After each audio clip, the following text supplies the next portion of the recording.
Salut à tous, chers abonnés, et bienvenue pour une autre lovely vidéo. Aujourd'hui, nous allons discuter d'une troublante histoire qui met en évidence les différences entre les pays anglophones et francophones en Afrique. Une histoire qui secoue les esprits et soulève de nombreuses questions sur la justice et la transparence dans notre continent. Restez avec moi pour découvrir les détails de cette affaire qui a ébranlé le Ghana et suscité une indignation généralisée.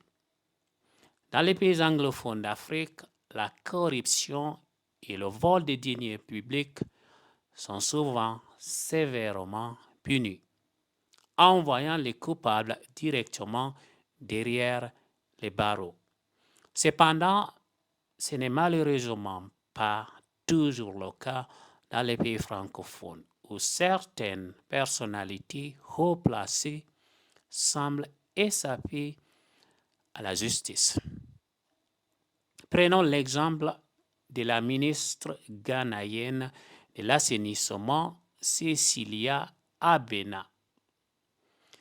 Après avoir signalé le vol de plus d'1,450,000 $ de sacs à main et de bijoux d'une valeur de 130 000, c'est-à-dire 7 mois plus tard après l'incident, elle s'est retrouvée dans une situation pour le moins choquante.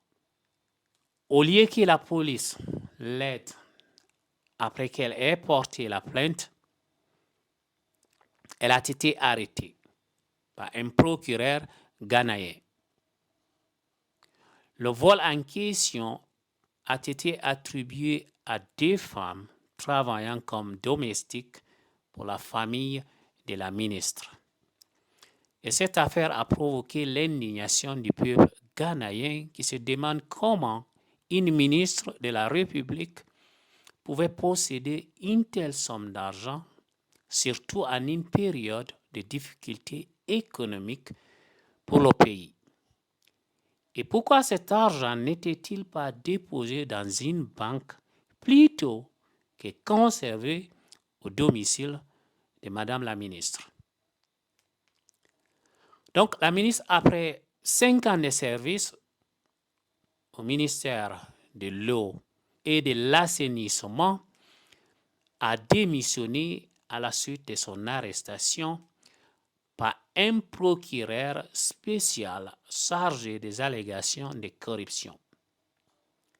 Mais elle a été libérée sous caution après que ses résidences officielles et privées aient été perquisitionnées par la police à Accra, qui est la capitale ghanéenne. Quant aux accusés de ces vols, ils ont profité de 7 mois pour s'acheter des maisons, des voitures et d'autres biens de luxe.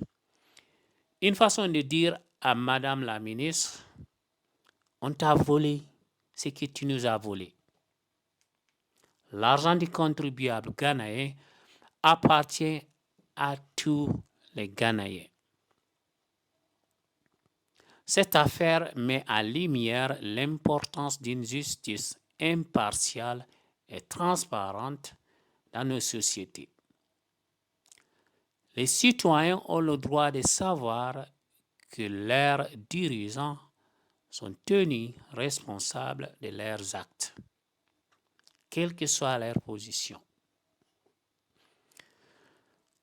Avant de nous quitter, n'oubliez pas de vous abonner à notre chaîne en cliquant maintenant sur le bouton s'abonner pour ne manquer aucune de nos futures vidéos sur des sujets importants qui touchent l'Afrique et le monde. Merci à vous tous et à très bientôt. Ciao.